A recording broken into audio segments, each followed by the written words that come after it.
मुदखेड तालुक्यात 50 ग्रामपंचायत व 52 गावं एका नगरपालिका असे भौगोलिक क्षेत्रातील बहुसंख्य महिला रोज मजूरदार व शेतीचं काम करणाऱ्या असून आणि अशिक्षित कारणाने मुख्यमंत्री माझी लाडकी बहीण योजनेअंतर्गत फॉर्म भरणं व त्याकरिता संबंधित यंत्रणेकडे जाण्याकरिता अडचणीचं ठरत आहे। या योजनेतील कर्मचारी समन्वयक यांना मुदखेड तालुक्यातील 52 गावात व नगरपालिका क्षेत्रात वेळापत्रक प्रसिद्ध करून वेळापत्रकानुसार ग्रामीण व शहरी निहाय यंत्रणेच्या माध्यमातून महिला भगिनींची होणारी गैरसोय दूर करून लाभ मिळवून देण्यासाठी शिबिराचं आयोजन करण्याची मागणी अजित पवार गट राष्ट्रवादी काँग्रेस पार्टीकडून देण्यात आलेल्या निवेदनात करण्यात आली।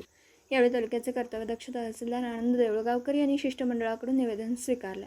यावेळी नांदेड जिल्हा महिला राष्ट्रवादी अध्यक्ष पूजाताई व्यवहारे, भोकर विधानसभा युवक काँग्रेस अध्यक्ष शेख इरफान शेख इमाम, शहराध्यक्ष मोहम्मद बुरान मोहम्मद मजीद, ओबीसी जिल्हा उपाध्यक्ष गजानन बोडके, जिल्हा माधव पाटील व्यवहारे, उपाध्यक्ष मोहम्मद साजिद, शहर उपाध्यक्ष मोहम्मद हकीम, शहर सचिव संतोष दर्शनवाड, शहर सहसचिव ज्ञानेश्वर गायकवाड आदींची उपस्थिती होती। तालुका मुदखेड, जिल्हा नांदेडहून प्रतिनिधी अतिक अहमद।